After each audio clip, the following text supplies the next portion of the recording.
தமிழ்நாட்டில் பாஜக வளர்ந்துருச்சுல்ல? டிஎம்கேக்கும் அவங்களுக்கும் பெரிய கேப் இருக்குது. இருந்தாலுமே ரெண்டாவது இடத்துல வந்திருக்காங்க. அவங்க நின்னது 23 இடம், 21 இடத்துல டெபாசிட் அவுட்டு.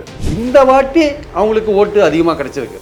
ஆனால் இது நிரந்தரமாக இந்த 11% தக்க வைப்பாங்களான்றது 26லேருந்து தெரியும். அதுக்கு ஏன் தக்க வைக்க முடியாதுன்னு நினைக்கிறீங்க? எப்படி தக்க வைக்க முடியும்னு நினைக்கிறீங்க? ஏன்னா இப்போ இமேஜ் அடி வாங்கியிருக்குல்ல, அண்ணாமலை தலைமையில் பாஜக வளர்ந்துருக்கு அப்படின்ற ஒரு இமேஜ் வந்தது இல்லையா? ஆமாம். அது வந்து ஒரு இடத்துல கூட வெற்றி பெறலைன்ற போது அது அடி வாங்குது. ஆனால் அண்ணாமலையுடைய அதிரடி நடவடிக்கை, அதிரடி பேச்சு, முக்கியமாக திமுகவை குறை சொல்வது, குத்தி காட்டுவது, இதெல்லாம் ஹெல்ப் பண்ணியிருக்கா இல்லையா? அதுக்கு பலன் இல்லையே, இடங்கள் வரலையே. ஆனால் கிரவுண்ட் லெவல்லையும் பிஜேபி கொஞ்சம் வளர்ந்துருக்கா இல்லையா? போலிங் பூத்தில் உட்காரத்துக்கு ஆள் இல்லை சவுத் மெட்ராஸில். இதை எங்கிட்ட பாஜகவோட முக்கிய பிரமுகர் அந்த மாவட்டத்தில் இருக்கிற என்கிட்ட சொன்னார். இனி வருகின்ற காலங்களில் அடிமட்டத்தில் வளர்க்காட்டி நீங்கள் சொல்கிற மாதிரி அந்த 11 கூட வருமானு கேள்விக்குட்படுத்த வராதுங்கிறீங்க? வராது. இந்த மாதிரி ஒரு பார்ட்டி கீழே இருந்தால் எப்படி சார் வளரும்? 11% பிஜேபி இருக்கு, ஏடிஎம்பி கிட்ட 20% இருக்கு. ரெண்டு பேரும் சேரலாம் அப்படின்னு முடிவு பண்ணாங்கன்னா பாஜக அதிமுக கிட்ட நீ பெரிய பேரம் வைப்பாங்களா மாட்டாங்களா? கண்டிப்பாக சார்.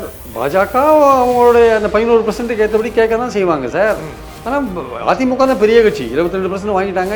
20% தான் வாங்கியிருக்காங்க. 20% வின் பண்ணலன்றது வேற விஷயம். பட் அவங்க கிட்ட தான் அதிக ஓட் பர்சன்டேஜ் இருக்கு. நாம் தமிழர் கொஞ்சம் முன்னேறி இருக்காங்க. கிட்டத்தட்ட கடந்த தேர்தல் 7.25 வாங்கினவங்க சட்டப்பேரவை தேர்தலில் இப்போ ஒரு 8% அளவுக்கு வந்திருக்காங்க. 15 வரையும் அவங்க எதிர்பார்த்தாங்க அவங்க பர்சன்டேஜ் ஏறுன்ட்டு. இப்போ கடைசியில் 8லேயே நிற்கிறது. என்ன காரணம்? அது சின்ன மாற்றினது ஒரு காரணமாக இருக்கலாம். அது முக்கியமான காரணமாக நினைக்கிறேன். நாம் தமிழர் என்ன பண்ணோம், அதிமுகவும் இப்போ ஒரு முக்கியமான முடிவுகளை எடுக்க போகுது. ஏன்னா எடப்பாடிக்கு ஒரு நெருக்கடி வரப்போகுது. எல்லாம் இருக்கும் பொழுது எப்படி கன்சல்ட் ஆகும்? யார் பக்கம் போவோம்? இல்லை, இதில் வந்து நாம் தமிழரை பொறுத்த மட்டும் அவங்க விஜய் வந்து உள்ளே வரப்போகிறார் இல்லையா? விஜயோட ஒரு கூட்டணி சேரத்துக்கான வாய்ப்பு இருக்குது. அதிமுக மீண்டும் ஒன்றுபட்டாதான் அவங்க வெற்றி பெறத்துக்கான 35% தொடர்றதுக்கான வாய்ப்பு இருக்குது. அண்ணாமலை எதிர்காலம் என்ன ஆகும்? அண்ணாமலை எதிர்காலம் என்ன தொடர் வரா சொல்ல முடியாது. அண்ணாமலை நாளைக்கு மந்திரி ஆனாலும் ஆயிடுவார். இங்கே தோத்துட்டார் இல்லையா?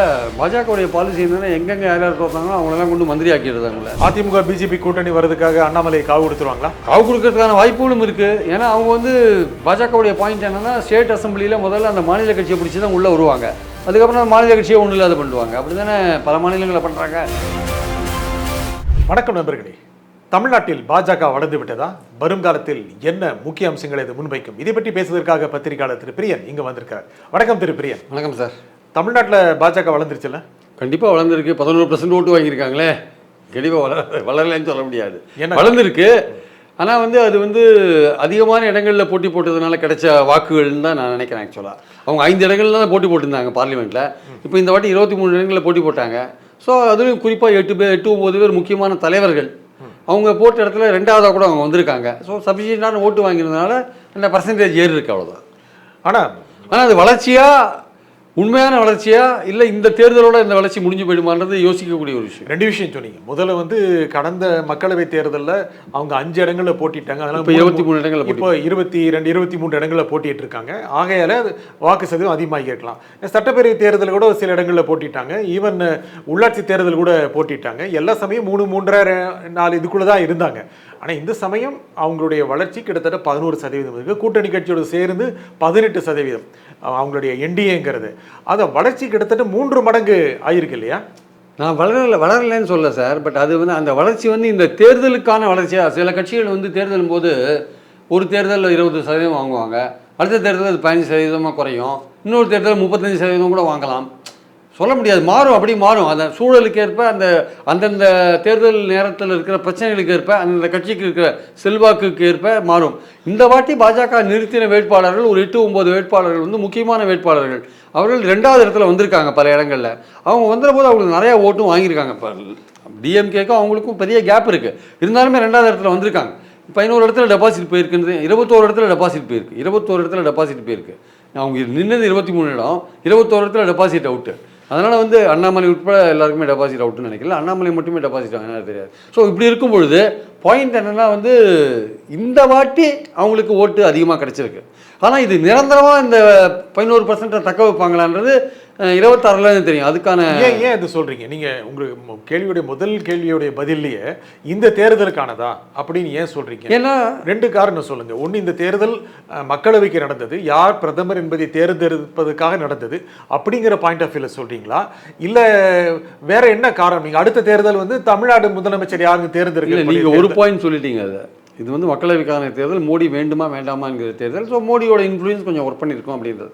ரெண்டாவது பாயிண்ட் என்னென்னா, அவங்க 23 இடங்கள் அவங்க கண்டெஸ்ட் பண்ணாங்க இல்லையா, அதில் 9 இடங்கள் முக்கியமான தலைவர்கள் போட்டி போட்டாங்க. தினகரனோ, ஓபிஎஸ்ஸோ, இல்லை ஏசி சண்முகமோ, இல்லை நயனார் நாகேந்திரனோ, தமிழிசை சவுந்தரராஜனோ, இல்லை அண்ணாமலையோ, இல்லை தேவநாதன் யாதவோ, இவங்கெல்லாம் வந்து 2வது இடத்துல வந்திருக்காங்க வச்சுக்கோங்களேன். ஸோ ஒரு சஃபிஷியண்டான ஓட்டு வாங்கியிருக்காங்க. ஸோ 23 இடங்களில் போட்டி போட்டு அந்த 2வது இடத்துல வந்து பல இடங்களில் வந்ததுனால அந்த ஓட்டு பர்சன்டேஜ், ஓட்டு அதிகமாக வாங்கியிருக்கிறதுனால அந்த பர்சன்டேஜ் ஏறி இருக்குன்றேன். இது நிரந்தரமாக ஏறின ஒரு பர்மனெண்ட்டாக உயர்ந்திருக்கா அப்படின்றது, இதை தக்க வைப்பாங்களா அப்படின்றது அடுத்து அவங்க எடுக்க போகிற நடவடிக்கையிலேருந்து நம்ம பார்க்கலாம்.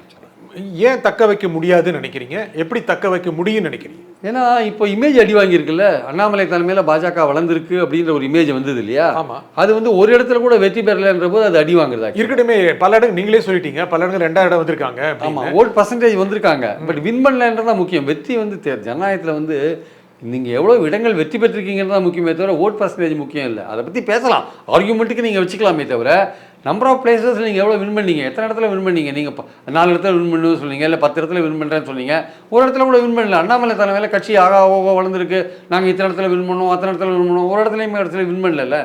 ஸோ அடுத்த ஒரு பொறுத்த அசம்பிளி எலெக்ஷன் இங்கே வந்து ரீஜனல் பார்ட்டிஸ்க்கு உள்ள ஸ்பேஸ் தான் இங்கே இருக்குது. நீங்கள் திடீர்னு வந்து உள்ளே போக முடியாது, நீங்கள் ஏதோட கூட்டணி வச்சு தான் உள்ளே போக முடியும். ஸோ இங்கே ரீஜனல் பார்ட்டிஸ் ஆக்குபை பண்ணும்போது விஜய் போன்றவர்கள் இங்கே உள்ளே வரும்பொழுது சீமான் போன்றவர்கள் தங்களுடைய வாக்கு சதவீதத்தை இன்க்ரீஸ் பண்ணிட்டு இருக்கும்போது அவங்க 8% வாங்கிட்டார். அவருக்கு வந்து இது ரொம்ப குறைவு தான். அவர் எதிர்பார்த்தது 12%, 8% நிற்கிறார் ஆக்சுவலாக. ஸோ இருந்தாலுமே வந்து அவர் கொஞ்சம் இன்க்ரீஸ் பண்ணிட்டு இருக்கார். அப்படி இருக்கும்பொழுது நீங்கள் ஒரு நேஷனல் பார்ட்டி லெவலில் இந்த 15% ஓட்டை வந்து நீங்கள் 26 எலெக்ஷனில் வாங்க முடியுமா? 234 தொகுதிகளில் நீங்கள் போட்டி போட்டு வாங்க முடியுமா அப்படின்றது ஒரு கேள்விக்குறி. ஏன்னா நீங்கள் இந்த தமிழ்நாட்டுக்கு இப்போ அடுத்து போகிற 2 வருஷத்தில் உங்கள் மத்தியில் உங்கள் ஆட்சி எப்படிப்பட்ட ஆட்சி அமைய போகுது, அது எப்படிப்பட்ட பிரச்சனைகள்லாம் இங்கே கொடுக்க போகுது, திமுகவுக்கும் அதுக்கும் உள்ள உறவு என்ன? இன்றைக்கி இங்கே பாஜக ஒரு இடம் கூட வாங்காததுக்கு காரணம் ஓட்டு பர்சன்டேஜ் இன்க்ரீஸ் பண்ணியிருக்கலாம். ஆனால் இந்த கவர்னரோ அண்ணாமலையோ இந்த திமுக கவர்மெண்ட்டுக்கு எதிராக பேசினது, நடந்து கொண்டது போன்றவையெல்லாம் பாஜகவுக்கு ஒரு டிஸ்அட்வான்டேஜாக கூட போயிருக்கலாம், பின்னடைவை கொண்டு வந்திருக்கலாம். ஏன் அதுவே அட்வான்டேஜ் கூட ஆயிருக்கலாம்ல? இல்லை, மோடி தான் அட்வான்டேஜ் மோடி தான், பாஜகவுக்கு அட்வான்டேஜ் மோடி தான். ஆனால் அண்ணாமலையுடைய அதிரடி நடவடிக்கை, அதிரடி பேச்சு, முக்கியமாக திமுகவை குறை சொல்வது, குத்தி காட்டுவது, இதெல்லாம் ஹெல்ப் பண்ணியிருக்கா இல்லையா? அதுக்கு பலன் இல்லையே, இடங்கள் வரலையே. ஆனால் ஓட்டு பர்சன்டேஜ் அந்த பாயிண்ட்ல நீங்கள் பேசுறீங்க. அந்த ஓட் பர்சன்டேஜ் ஏன் வந்து தான் நம்ம முதல்ல சொன்னோம், மோடியோட இமேஜ் ப்ளஸ் அந்த 9 இடத்துல முக்கியமான ஆட்கள் இருந்தாங்க, அதனால அது லட்சக்கணக்கில் ஓட்டு வாங்கினால வந்த விஷயம். ஆனால் கிரவுண்ட் லெவல்லையும் பிஜேபி கொஞ்சம் வளர்ந்துருக்கா இல்லையா? எனக்கு தெரிஞ்சு சவுத் மெட்ராஸ் கான்ஸ்டியூன்சியில் நடந்த ஒரு விஷயத்தை உங்கள்கிட்ட சுருக்கமாக சொல்கிறேன். அதாவது போலிங் பூத்தில் உட்காரத்துக்கு ஆள் இல்லை சவுத் மெட்ராஸில். இதை எங்கிட்ட பாஜகவோட முக்கிய பிரமுகர் அந்த மாவட்டத்தில் இருக்கிற என்கிட்ட சொன்னார். சார், நீங்கள் சொன்னால் நீங்களாம் அண்ணாமலை தலைமையில் பெருசாக வளர்ந்துருக்குன்னு சொல்வீங்க, எங்கள் மாவட்டத்தில் பூத்தில் உட்காரத்துக்கு ஆள் இல்லை, எங்கிட்ட பணம் கொடுக்குறாங்க, டிஸ்ட்ரிபியூட் பண்ணுறதுக்கு போனால் வந்து 10 பேருக்கு பணம் கொடுக்குறாங்க, அங்கே போனால் 2 பேர் தான் இருக்காங்க, மீதி 8 பேர் எங்கன்னா ஆளே காணும். ரெக்கார்டில் 10 பேர் இருக்கே அப்படின்னா, இல்லை சார் அது எழுதி அனுப்பிச்சிட்டோம், ஆனால் ஆளுங்க இல்லை சார் அப்படின்றாங்க. அதுதான் இங்கே நிலைமை சார் அப்படின்றான். அப்போ பார்த்துக்கோங்க, 68,000 கான்ஸ்டிடுவன்சி இருக்குது தமிழ்நாட்டில், 68,000 போலிங் பூத் இருக்குது. 68,000 போலிங் பூத்துலேயும் போலி மெம்பர்களை உருவாக்கியிருக்காங்க, பூத் கமிட்டி உருவாக்கியிருக்காங்க, போலி பூத் கமிட்டியை உருவாக்கியிருக்காங்க சார். பாஜகவில் பணம் வாங்குறதுக்கு போலி பூத் கமிட்டியை உருவாக்கி ஒவ்வொரு பூத் கமிட்டிக்கும் 25,000 50,000 கொடுத்துருக்காங்க. பணத்தை கொடுக்குறவர் எடுத்து போனாங்க, அங்கே 3 பேர் தான் ஆக்சுவல் பர்சன்ஸே இருக்கான், மீதி 7 பேர் இல்லை. இந்த போலி மஸ்டர் ரோல் கேள்விப்பட்டிருப்பீங்கல்ல, கார்பரேஷனில் ஒரு ஊழல் நடந்தது இல்லை, கிட்டத்தட்ட அதே மாதிரி பண்ணியிருக்காங்க சார். இது ஒரு முக்கியமான ஊழல். இதை கேட்டுட்டு அண்ணாமலை தான் விசாரிக்கணும் ஆக்சுவலாக. அது தொடர்ந்து கட்சிகளை போயிட்டு எங்கே போச்சு பணம், எங்கே போச்சு தேடிட்டு இருக்காங்க. அது மாதிரி அந்த பல ஆஃபீஸ் பேரர்ஸ் பணத்தை திருப்பி கட்சிகிட்ட கொடுத்துட்டாங்க. நியாயமாக நடந்துக்கிறவங்கலாம் பல பேர் வந்து சுருட்டிட்டாங்க, அவங்களே அழுத்திட்டாங்க. ஆமாங்க, அவங்களும் என்ன பண்ணிட்டாங்க, அந்த 10 பேரை கொடுத்துட்டு வந்தாங்க, உண்மையிலே 7 பேர் அங்கே இல்லை. அந்த 7 பேர் கைத்தை இவனே போட்டான் எல்லாத்துலேயும், டக்கு டக்கு டக்குன்னு. எவ்வளோ மோசம் நடந்திருக்கு பாருங்க பாஜகவில். கட்சி மேலே தான் இருக்குது, கீழே இல்லை, இன்னும் கீழே இல்லை, மேலே தான் இருக்குது ஆக்சுவலாக. வந்து இது உண்மை நான் சொல்கிறது. இப்போ நீங்கள் உங்கள் கட்சி உங்களுடைய முதல் 2 கேள்விக்கான பதிலிருந்து எடுத்துக்கிட்டால், மோடிங்கிற பிம்பத்திற்காக பொதுமக்கள் நிறைய பேர் ஓட்டு போட்டாங்க. ஏன்னா முக்கியமாக பிரபலமானவர்கள் போட்டியிட்டார்கள். மோடி வரலாம், மோடி மீது இருந்த கோபம் மக்களுக்கு குறைந்து விட்டது. ஆகையால் கிட்டத்தட்ட 11% ஓட்டு போட்டிருக்காங்க. கூட்டணி கட்சிகளும் சேர்த்து 18%. ஆனால் இனி வருகின்ற காலங்களில் அடிமட்டத்தில் வழக்காட்டி நீங்கள் சொல்கிற மாதிரி அந்த 11 கூட வருமானு கேள்விக்குட்படுத்த வராது. இந்த மாதிரி ஒரு பார்ட்டி கீழே இருந்தால் எப்படி சார் வளரும்? நீங்கள் ஒரு கூட்டத்துக்கு ஆளை திட்டமிட்டு சேர்க்குறீங்க.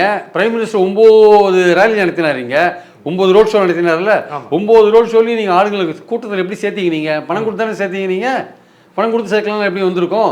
ஸோ இது வந்து ஒரு பிம்பம் கட்டமைக்கப்பட்டிருக்கு. தமிழ்நாட்டில் பிஜேபி வளர்ந்துருக்கிற மாதிரியான ஒரு பிம்பம் கட்டமைக்கப்பட்டிருக்கு. ஆனால் இந்த எலெக்ஷனில் அது ஏன் ஒர்க் பண்ணிச்சுன்னா, மோடி வேணுமா வேண்டாமான போது மிடில் கிளாஸில் ஒரு மென்டாலிட்டி மோடி வேணும்னு நினைக்கிறவங்களாம் ஓட்டு போட்டிருப்பாங்க. அதிமுகவில் ஜெயலலிதா இருந்தபோது அதிமுக வந்து ஒரு சாஃப்ட் இந்துத்துவா அப்ளை பண்ணாங்க. அது ஒரு மென்மையான இந்துத்துவா ஜெயலலிதா வச்சுருந்தாங்க. அந்த ஓட் பேங்க் அப்படியே பாஜக ஷிஃப்ட் ஆகிருக்கு. அதுதான் இந்த உயர்வுக்கு ஒரு காரணமாக கூட இருக்குது ஆக்சுவலாக. அதுவும் ஒரு காரணம் ஆக்சுவலாக. இப்போ நீங்கள் 2 விஷயம் முக்கியமான விவாதத்தை நீங்கள் கிளப்பிட்டீங்க. ஜெயலலிதா ஒரு இந்துத்துவ வாக்கு வங்கி சின்னதாக மென்மையான இந்துத்துவ வச்சுருந்தாங்க. அந்த ஓட் பேங்க் இவங்களுக்கு ஷிஃப்ட் ஆகிருக்கு, பாஜகவுக்கு ஷிஃப்ட் ஆகிருக்கு ஜெயலலிதா மறைவுக்கு பிறகு. அது அது அது அதிமுக இருந்த அதிமுக ஓட் பேங்க் இவங்களுக்கு ஷிஃப்ட் ஆகிருக்கு. அது வந்து 5% 8% இருக்கலாம், சான்ஸ் இருக்கு. 5% ஜெயலலிதா இந்துத்துவவாதி நம்ம சொல்றது சரிதானா? இல்லைண்ணா, ஜெயலலிதா அவங்க ஒரு இந்துத்துவவாதி தான் சார். அது பாஜக அந்த விஷயத்தில் கரெக்டாக தான் சொன்னார் அண்ணாமலை. அதில் எந்த சந்தேகமும் வேண்டாம்.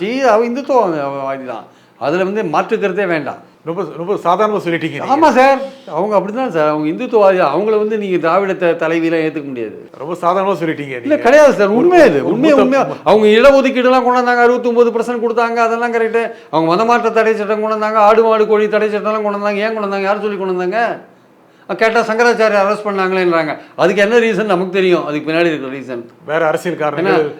சங்கர்ராமனே எனக்கு தெரிஞ்சவர் தான் நல்லா, அதனால எனக்கு தெரியும், ரீசன்ஸ் தெரியும் எனக்கு. சொல்கிறேன் நான். சமூக நீதி காத்த வீரங்கள் எல்லாம் சொல்றது சரியில்லையா? அப்போ ஜெயலலிதா சமூக நீதி காத்திருக்கலாம் சார், பட் இந்துத்துவவாதின்றது உண்மை. சரி, மனசுக்குள்ள இந்துத்துவவாதின்றது உண்மை. ஜெயலலிதா ஓட் பேங்க் ஷிஃப்ட் ஆயிருக்கு. அது அப்படி இருக்குமா இருக்காதா பிஜேபியில்? அது இவங்க நடந்துக்கிற அடுத்த 2 வருஷத்துல இவங்க எடுக்கிற முயற்சிகளை பொறுத்து இருக்கு. ஆக்சுவலாக கீழே கட்சியை வளர்க்கணும். ஆன் பேப்பர் கட்சி இருக்கு, கீழே வளர்க்கல. சரி, ஆன் பேப்பர் 11% இருக்கு. ஆமா, அடுத்த கூட்டணி அதிமுக கூட்டணி வச்சுதான் நீங்க பல பேட்டிகள் தேர்தலுக்கு முன்பாக, வாக்குப்பதிவுக்கு முன்பாக பல பேட்டிகள் நீங்க சொன்னது, அதிமுகவும் பிஜேபி கூட்டணி வைத்த கணிசமான இடங்கள் வென்று இருப்பாங்க, ஏன் தான் 2 பேரும் இப்படி பண்ணாங்களோ அப்படின்னு நீங்க விமர்சனம் பண்ணிருக்கீங்க. நான் இப்போ சொல்றேன், நேத்தும் சொன்னேன். பத்திரிகையாளராக நீங்க கவலையை வெளிப்படுத்தியிருக்கீங்க, ஏன் தான் அப்படி பண்ணாங்களோ அப்படின்னு. 11% பிஜேபி இருக்கு, ஏடிஎம்பி கிட்ட 20% இருக்கு. 2 பேரும் சேரலாம் அப்படின்னு முடிவு பண்ணாங்கன்னா பாஜக அதிமுக கிட்ட நீ பெரிய பேரம் வைப்பாங்களா மாட்டாங்களா? கண்டிப்பாக சார். பாஜக அவங்களுடைய அந்த 11% ஏற்றபடி கேட்க தான் செய்வாங்க சார். ஆனால் அதிமுக தான் பெரிய கட்சி, 22% வாங்கிட்டாங்க, 20% தான் வாங்கியிருக்காங்க. 20% வின் பண்ணலன்றது வேற விஷயம். பட் அவங்க கிட்ட தான் அதிக ஓட் பர்சன்டேஜ் இருக்கு. ஸோ அதிமுக தான் மாநில அளவில் பெரிய கட்சி. ஒரு அசம்பிளி எலெக்ஷன் வரும்போது அந்த கட்சி தலைமையில் தான் நீங்கள் கூட்டணி அமைக்க முடியும். ஆக்சுவலாக உங்கள் தலைமையில் அமைக்க முடியாது, பாஜக தலைமையில் அமைக்க முடியாது. ஆனால் அதிமுக 20 தானே வாங்கியிருக்கு எடப்பாடி தலைமையில். இருக்கட்டும் சார், 20ன்றது 11 பெருசு தானே, அவங்க தான் அதிகமாக இருக்காங்க. அதில் பாதி வந்துருச்சுல்ல. இருக்கட்டும், பாதி வந்தால் அதுக்கேற்ற இடத்த வாங்கிக்கோங்க, அவ்வளோதான், பேசி வாங்கிக்கோங்க. ஆனால் அதுக்குள்ளே நீங்கள் கட்சி உண்மையிலேயே கிரவுண்ட் லெவலில் இருக்கான்னு பார்க்கணும். நீங்கள் வாங்கிட்டீங்க, இந்த எலெக்ஷனில் வாங்கிட்டீங்க, பார்லிமெண்ட் எலெக்ஷனு ஒரு எக்ஸப்ஷனல் கேஸு. அசம்பிளி எலெக்ஷனில் உங்களுக்கு ஓட்டு போடுவானான்றது இருக்குல்ல, 70 சீட் கேட்பாங்கல்ல. கேட்பாங்க, பட் உங்களுக்கு அவ்வளோ சீட் கொடுப்பாங்களா? முதல்ல அது கொடுக்க மாட்டாங்க, அதெல்லாம் கொடுக்க மாட்டாங்க. ஏன்னா வந்து நீங்கள் 70 சீட்டில் போட்டி போடுற அளவுக்கு நீங்கள் வந்து அந்த அளவுக்கு செல்வாக்கு கிரவுண்ட் லெவலில் இருக்கா? இந்த எலெக்ஷனில் அம்பலப்படுத்திடுச்சு. ஆக்சுவலாக நீங்கள் ஏதோ ஒரு 4 இடத்துல வின் பண்ணியிருந்தீங்கன்னா கூட ஓரளவுக்கு பேர் இருந்திருக்கலாம். பர்சன்டேஜ் ஆஃப் ஓட் இன்க்ரீஸ் ஆகிருக்குன்னா, நான் ஏற்கனவே சொன்ன மாதிரி மோடியோட இமேஜ் ஒன்று, அதிமுகலேருந்து ஓட் பேங்க் ஒன்று ஷிஃப்ட் ஆகிருக்கு, இதெல்லாம் இருக்குல்ல. ஆனால் மக்களுக்கு ஒரு அபிமான கட்சியாக நல்ல பிஜேபி உருவாயிருச்சுல்ல. மக்கள்ன்றதை விட ஒரு மிடில் கிளாஸு அல்லது ஒரு இடைநிலை ஜாதிகள் அல்லது உயர் ஜாதிகள், இவங்க தான் வந்து பாஜகவுடைய ஆதரவாளராக இருக்காங்க பெரும்பாலும். ஒரு அடித்தட்டு மக்கள், தலித்தோ இல்லை சிறுபான்மையோ, அந்த மாதிரி ஆட்கள்லாம் வந்து பாஜகவில் ரொம்ப இல்லை. ஆக்சுவலாக நீங்கள் முக்கியமாக சொன்னது ஜெயலலிதா இருந்த சாஃப்ட் இந்துத்துவா, மென்மையான இந்துத்துவ வாக்கு வங்கி பாஜக டிரான்ஸ்ஃபர் ஆயிடுச்சு. பாஜக டிரான்ஸ்ஃபர் ஆன ஓட்டில் திமுக அதிமுக இவங்ககிட்ட இருந்த ஓட்டும் போயிருக்கா இல்லையா? அதிமுக இருந்த ஓட்டு தான் போயிருக்கு, சாஃப்ட் இந்துத்துவ ஓட்டு போயிருக்கு. திமுக ஆன்டி டிஎம்கே ஓட்டு கொஞ்சம் போயிருக்கும். ஆன்டி டிஎம்கே எதிர்ப்பு ஓட்டுகள் இருக்குல்ல, அது கொஞ்சம் அவங்களுக்கு போயிருக்கும். நான் இல்லைன்னு சொல்லுவேன். நான் அண்ணாமலை ஓரளவுக்கு திமுக எடுத்து ஒரு கடுமையான ஒரு பாலிடிக்ஸ் பண்ணார், கொஞ்சம் ஓட்டு அங்கே போயிருக்கலாம். திமுக எதிர்க்கிறதுக்கு ஒரு தான்ப்பா சரியான ஆள், பழனிசாமி எல்லாத்துக்கும் வாய முடியும் இருக்காரு அப்படின்னு நினச்சி கொஞ்சம் திமுக ஓட்டும் அங்கே போயிருக்கலாம். எல்லாமே இந்த தேர்தல் சம்மந்தப்பட்டதான். எந்த ஒரு ஓட்டு கணக்குமே அந்தந்த தேர்தல் சம்மந்தப்பட்டது தான் சார். அதுக்கு அடுத்த தேர்தல் எந்த சூழலில் நடக்குது, அது எந்த கூட்டணி அமையுது, அப்போ இருந்த பிரச்சனைகள் என்ன, அதை பொறுத்து தான் விஷயங்கள்லாம் மாறும். ஆக்சுவலாக சரி, முக்கியமாக நாம் தமிழர் பற்றி சொன்னீங்க. நாம் தமிழர் கொஞ்சம் முன்னேறி இருக்காங்க. கிட்டத்தட்ட கடந்த தேர்தல் 7 ஏழைகால் வாங்கினவங்க சட்டப்பேரவை தேர்தலில் இப்போ ஒரு 8% அளவுக்கு வந்திருக்காங்க. அந்த வளர்ச்சி டபுள் டிஜிட் ஆகும், எப்படியும் 10-12 ஆகும் அப்படின்னு எதிர்பார்க்கப்பட்டது. ஏன்னா தொடர்ந்து தேர்தல்களை டபுள் ஆகிட்டு வந்திருக்காங்க, ஏன் போகலை? இல்லை, இது வந்து சீமானு கொஞ்சம் ஏமாற்றமான விஷயம் தான். ஏன்னா அவர் எதிர்பார்த்தது வந்து விவசாயிகள் சின்னத்தை மாற்றிட்டாங்க, மைக் சின்னத்தை கொடுத்தாங்க. அதோட பாதிப்பாக கூட இருந்திருக்கலாம். அவர் என்ன நினச்சாருன்னா, ஏழைகால் வந்து நிச்சயமாக 15 வரையும் போகணும்னு நினச்சார். 15 வரையும் அவங்க எதிர்பார்த்தாங்க, அவங்க பர்சன்டேஜ் ஏறுன்ட்டு. இப்போ கடைசியில் 8லேயே நிற்கிறது. என்ன காரணம்? அது சின்னம் மாற்றினது ஒரு காரணமாக இருக்கலாம். சரி, அது முக்கியமான காரணமாக நினைக்கிறேன். ரெண்டாவது வந்து அவங்க எதிர்பார்த்த ஓட் பேங்க் வந்து ஸ்பிளிட் ஆகிருக்கலாம். ஒரு வேளை எங்கே ஆன்டி டிஎம்கே ஓட்டு அது யாருக்கு போச்சு? அது பாஜக கொஞ்சம் போயிருக்கலாம், ஏடிஎம்கே கொஞ்சம் போயிருக்கலாம். முக்கியமாக இப்போ நீங்கள் சொன்னது சீமானுக்கு வர வேண்டிய வாக்குகள் ஸ்பிளிட் ஆகி பிஜேபிக்கு போயிடுச்சு. பிஜேபிக்கும் போயிருக்கும், ஏடிஎம்கேக்கும் போயிருக்கும். சரி, அதிமுக போயிருக்கும். யூஸ்வலாகவே சீமான் பெறுகின்ற வாக்கள் யாருது அப்படின்னா அதிமுக இருந்து வாங்குவாரு, எடப்பாடி ஓட் பேங்கை தான் உடைக்கிறாரு, அதிமுக ஓட் பேங்கை உடைக்கிறாரு, இப்படி தான் பல நிபுணர்கள் சொல்றாங்க. ஆனா நீங்க என்ன சொல்றீங்க, அது நாம் தமிழருக்கு வர வேண்டிய வாக்குகளே 2ஆ பிரிஞ்சு அது கொஞ்சம் அதிமுகவுக்கு பிஜேபிக்கு போயிருக்கலான்னு. என்ன காரணம்? நாம் தமிழரை பாஜக பி டீம்னு சொல்றாங்க. அவர் அப்படி இல்லை அப்படின்னு சொல்லிக்கிட்டாலும் பாஜக பி டீம்லாம் இல்லை, ஆகையில பி டீமுக்கு போடுறதுக்கு பதிலாக ஏ டீமுக்கே போடலாம் அப்படின்னு நினைச்சாங்களா? இல்லை, அந்த மாதிரி ஒரு எண்ணம் பி டீம் சொல்கிற மாதிரியான ஒரு எண்ணம் இருந்தது. அந்த எதுக்கு நாம் தமிழருக்கு போடணும், அது பி டீமு, நம்ம நேரடியாக பாஜகவுக்கு போடலாமா நினச்சிருப்பாங்களா நீங்கள் கேட்குறீங்க. பட் ஏன்னா அப்படி நினச்சி போட்டிருப்பாங்கன்னு நான் நினைக்கல. ஒரு ஆன்டி டிஎம்கே ஓட்டு இயல்பாகவே வந்து பாஜகவும் க்ளீனாக திமுகவை எதிர்க்கிறாங்க, அதிமுகவும் எதிர்க்கிறாங்க, நாம் தமிழும் எதிர்க்கிறாங்க. ஆன்டி டிஎம்கே ஓட்டு 3ஆக பிரிஞ்சிருக்கு. திமுகவோட பெரிய அட்வான்டேஜ் என்னென்னா, திமுக எதிர்ப்போட்டுகள் 3ஆக பிரிஞ்சு போச்சு. அந்த 3ஆக பிரிஞ்சது தான் திமுக வெற்றிக்கு ஒரு முக்கியமான காரணமாக இருக்குது. ஆக்சுவலாக அதிமுக, பாஜக, நாம் தமிழர் அப்படி பிரிஞ்சு போச்சு. அது தவிர திமுக கூட்டணி பலமாக இருந்தது, அவங்க வாக்குறுதிகளை நிறைவேற்றினாங்க, பெண்கள் ஓட்டை கவர்ந்தாங்கன்றது வேற விஷயம். அப்படி இருந்தும் திமுக கடந்த தேர்தலில் வாங்கின வாக்கு சதவீதத்தோட குறைச்சி தான் வாங்கியிருக்காங்க. ஆமாம் சார், போனாடி 33 வாங்கினாங்க, இந்த வாட்டி 26 வாங்கியிருக்காங்கன்னு சொல்கிறாங்க. பட் அவங்க போட்ட இடங்கள் 2-3 இடங்கள் கம்மியாயிடுச்சு. இல்லை, கடந்த மக்களவை தேர்தல் ஒப்பிடும்போது கிட்டத்தட்ட 6% குறைஞ்சிருக்காங்க இல்லைன்னு சொல்ல வரல. அவங்க வெற்றி வித்தியாசம்லாம் கூட பல இடங்களில் குறைஞ்சிருக்கிறத நம்ம பார்க்குறோம். ஆனால் அதுதான் ஆன்டி இன்குபன்சி, அதுதான் திமுகவுக்கான ஆன்டி இன்குபன்சி. சரி, ஆட்சிக்கு எதிரான மனநிலை மக்கள்கிட்ட இருக்கு. நீங்களும் பல பேட்டி பதிவு பண்ணிருக்கீங்க. ஆமா, இன்னும் உண்மையில இருக்கு. அதுதான் ஸ்பிளிட் ஆயிருக்கு. அந்த குறைஞ்ச ஓட்டு காரணம் அதுதான். இன்னும் 2 வருஷம் இருக்கு. 2 வருஷம் கூட இல்ல, கிட்டத்தட்ட 1 வருஷம் 9 மாதங்கள் தேர்தலுக்கு இருக்குன்னு சொல்லலாம். தேர்தல் பணிகள் தொடங்குவதற்கு இதுல கன்சாலிடேட் ஆகுறது யாரு? முக்கியமாக நாம் தமிழர் என்ன பண்ணோம், பிஜேபி அண்ணாமலை தோத்து போயிட்டாரு, நிச்சயமா தமிழ்நாட்டில் சீட்டு ஜெயிச்சு கொடுக்கல, ஆனா கட்சியை வளர்த்து விட்டுருக்கிறாரு, ரெண்டுமே அவருக்கு இருக்கு. அதிமுகவும் இப்போ ஒரு முக்கியமான முடிவுகளை எடுக்க போகுது. ஏன்னா எடப்பாடிக்கு ஒரு நெருக்கடி வரப்போகுது. எல்லாம் இருக்கும் பொழுது எப்படி கன்சல்டேட் ஆகும்? யார் பக்கம் போவாங்க? இல்லை, இதில் வந்து நாம் தமிழரை பொறுத்த மட்டும் அவங்க விஜய் வந்து உள்ளே வரப்போகிறார் இல்லையா, விஜயோட ஒரு கூட்டணி சேர்றதுக்கான வாய்ப்பு இருக்குது நாம் தமிழர். ஸோ அவங்க 2 பேரும் சேர்ந்து ஃபைட் பண்ணுறதுக்கான வாய்ப்புகள் இருக்குது. இவங்க பாஜக இதே மாதிரி ஸ்டைலில் வந்து கட்சியை வளர்க்குறதுக்கு ட்ரை பண்ணுவாங்க. தொடர்ந்து பிரைம் மினிஸ்டர்லாம் வருவார், திமுக வைத்து ஒரு ரொம்ப களமாடுவாங்க, ஊழல்லாம் வைப்பாங்க. தொடர்ந்து கவர்னர் மூலமாக அங்கே இருக்கிற கவர்மெண்ட்டை பொறுத்து என்ன மாதிரி பிரச்சனைகள் கொடுப்பாங்க. ஆன்டி டிஎம்கே ஸ்ட்ராங்காக பண்ணுவாங்க பாஜக. அதில் எவ்வளோ தூரம் அவங்க கன்சாலிடேட் ஆவாங்கன்னு தெரியாது. அதிமுகவை பொறுத்த மட்டும் அவங்க அன்லெஸ் அவங்க ஒன்றுபட்டாலே தவிர அவங்க வந்து இதே மாதிரி வீக்காக தான் இருப்பாங்க. அவங்க 20% ஓட்டுன்றது ரெட்டை இலைக்காரன் கிடைக்கிற ஓட்டுன்னு வச்சுக்கலாம். ஆனால் இதே ஓட்டு அடுத்த வாட்டி கிடைக்குமானா சொல்ல முடியாது, குறையறதுக்கான வாய்ப்பு இருக்குது. அன்லெஸ் அதிமுக மீண்டும் ஒன்றுபட்டாதான் அவங்க வெற்றி பெறத்துக்கான 35% தொடர்றதுக்கான வாய்ப்பு இருக்குது. சரி, அப்படிங்கன்னா முக்கியமாக பாஜகவை பொறுத்த வரைக்கும் அண்ணாமலை ஒரு சீட்டு கூட ஜெயிச்சு கொடுக்கல, ஆனால் கட்சியை வளர்த்துருக்கிறாரு. அது ஆன் பேப்பர் ஒத்துட்டு தான் ஆகணும். அண்ணாமலை எதிர்காலம் என்ன ஆகும்? தொடர்வாரா சொல்ல முடியாது. அண்ணாமலை நாளைக்கு மந்திரி ஆனாலும் ஆயிடுவார். இங்கே தோத்துட்டார் இல்லையா. பாஜகவுடைய பாலிசி என்னன்னா, எங்கெங்கே யார் தோற்றாங்களோ அவங்களெல்லாம் கொண்டு மந்திரி ஆக்கிடுறது இல்லை கவர்னர் ஆக்கிடுறது எதாவது பண்ணுவாங்க. இவர் எங்கே இருக்கிறதுனால மந்திரி ஆனாலும் ஆக்கிடுவாங்க, சொல்ல முடியாது. அங்கே நேஷனல் லெவலில் ஒரு போஸ்ட் கொடுத்து அங்கே உட்கார வச்சாலும் வச்சுருவாங்க. ஏன்னா இங்கே அண்ணாமலைக்கு எதிராக இங்கே ஒரு பெரிய குரூப் உருவாயிருக்கு. தமிழ்நாடு பாஜகவில் இருக்கிற சீனியர்ஸ்லாம் அண்ணாமலைக்கு எதிராக இருக்காங்க. இந்த தோல்வியை வந்து எடுத்து வச்சுட்டு அவங்க ஏற்கனவே அண்ணாமலைக்கு எதிராக புகார்கள் அமைச்சிட்டு இருக்காங்க. இவருக்கு பிரைம் மினிஸ்டரோட ஆதரவு இருக்கிறதுனால இவர் சமாளிச்சுட்டு போயிட்டு இருக்காரு. ஆனால் இப்போ சீனியர்ஸ்லாம் என்ன பண்ணுறாங்க, இவரை மாற்றியே தரணும்னு கொடி பிடிக்கிறாங்க. எப்படி வந்து இப்போ ஒரு தோல்விக்கு வந்து ஒரு தலைவர் பொறுப்பேற்றுக்கணும்னு எல்லாரும் சொல்கிற மாதிரி, எப்படி சுப்பிரமணிய சாமி வந்து மோடி வந்து பிரதமர் பதவியிலேருந்து அவர் வரக்கூடாது மீண்டும் பிரதமர் அப்படின்னு சொல்கிறாரோ, அந்த மாதிரி இவர் வந்து தலைவராக இருக்கக்கூடாதுன்னு கட்சிக்காரங்க சீனியர்ஸ்லாம் சொல்கிறாங்க. ஏன்னா இவர் சீனியர்ஸ் எல்லாம் ஒதுக்கிட்டு இவர் தன்னுடைய பாதையில் போகிறாரு. ஆனால் அந்த பாதையிலேயே வந்து தெளிவாக கட்சியை வளர்த்தாருன்னா அந்த ஒரு மாற்ற அந்த ஒரு மாயை மாதிரி ஒரு தோற்றத்தை உருவாக்கி இருக்கிறத தவிர ஆக்சுவலாக கிரவுண்ட் லெவலில் கட்சி இல்லை. அதனால் இவர் வந்து உண்மை கட்சி தலைமைக்கு உண்மை தெரிஞ்சதுன்னா இவரை கண்டிப்பாக மாற்றிடுவாங்க ஆக்சுவலாக. ஏன்னா இவர் வந்து ஒரு இமேஜ் தான் கலப்புறாரே தவிர உண்மையான செல்வாக்கு இல்லை. அந்த இமேஜ் கூட மற்றவங்க இந்த அளவுக்கு செய்யலையே. பாஜக ஒரு காலத்தில் யாருமே இல்லாத நேரத்தில் இப்போ ஏதோ ஒன்று இருக்குது சார். அந்த ஏதோ ஒன்று இருக்கிறதுலையும் வந்து இன்னும் வளரணும் அப்படின்னா வந்து உண்மையாக கட்சியில் அடிமட்டத்தில் வளர்க்கணும் சார். அந்த அடிமட்டத்தில் வளராத போது என்ன பண்ணுறது? அடிமட்டத்தில் வளர்க்குற ஆள் தேவை ஆக்சுவலாக. இந்த அளவுக்கு ஒரு டைனமிக்காக கட்சியை கொண்டு போகிறதுக்கு பிஜேபியில் ஆள் இருக்குன்னு நினைக்கிறீங்களா இப்போதைக்கு?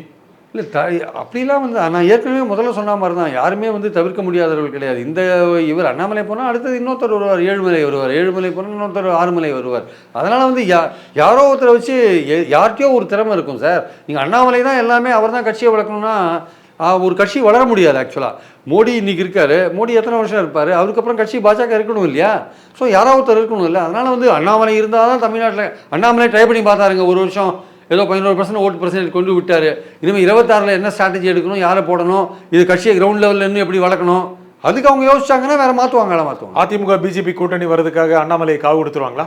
காவு கொடுக்கறதுக்கான வாய்ப்புகளும் இருக்குது. ஏன்னா அவங்க வந்து பாஜகவுடைய பாயிண்ட் என்னென்னா ஸ்டேட் அசம்பிளியில் முதல்ல அந்த மாநில கட்சியை பிடிச்சி தான் உள்ளே வருவாங்க, அதுக்கப்புறம் அந்த மாநில கட்சியை ஒன்றும் இல்லாத பண்ணுவாங்க. அப்படி தானே பல மாநிலங்களில் பண்ணுறாங்க. ஏன்னா முக்கியமாக உறவு முறிந்ததுக்கு காரணம் அண்ணாமலை எடப்பாடிக்கான மோதல் தான். அவங்க ரெண்டு பேருக்குள்ள அந்த லோக்கல் அந்த கொங்கு நாடு பாலிடிக்ஸில் யார் பெரியவன், நீ பெரியவனா நான் பெரியவனா அப்படி இல்லை. அண்ணாமலை நினைச்சாரு எப்படி எவ்வளோ செல்வாக்கு இருக்குது நமக்கு நம்ம பார்க்கணும் அப்படின்னு தனியாக நின்று பார்க்கலாம் ட்ரை பண்ணாடுறாங்க.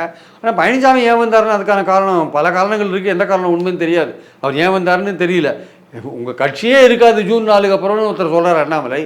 அதை கேட்டுட்டு வாய் மூடின்னு மௌனமாக இருக்காரு பழனிசாமி. ஒரு ஒரு ஒரு ரோஷமே இல்லை, ஒரு ரியாக்ஷனே கிடையாது. என்னடா நம்ம கட்சியே இல்லைன்னு சொல்கிறாரு, இவர் இருக்கவே இருக்காதுன்றாரு, அதுக்கு ஒரு பதிலும் கிடையாது. சரி, இந்த நிகழ்ச்சியில் உங்கள் கருத்துக்களை குறிப்பிக்க திரு பிரியன் மிக்க நன்றி. தேங்க்யூ. மீண்டும் ஒரு நிகழ்ச்சியை சந்திப்போம். நன்றி, வணக்கம்.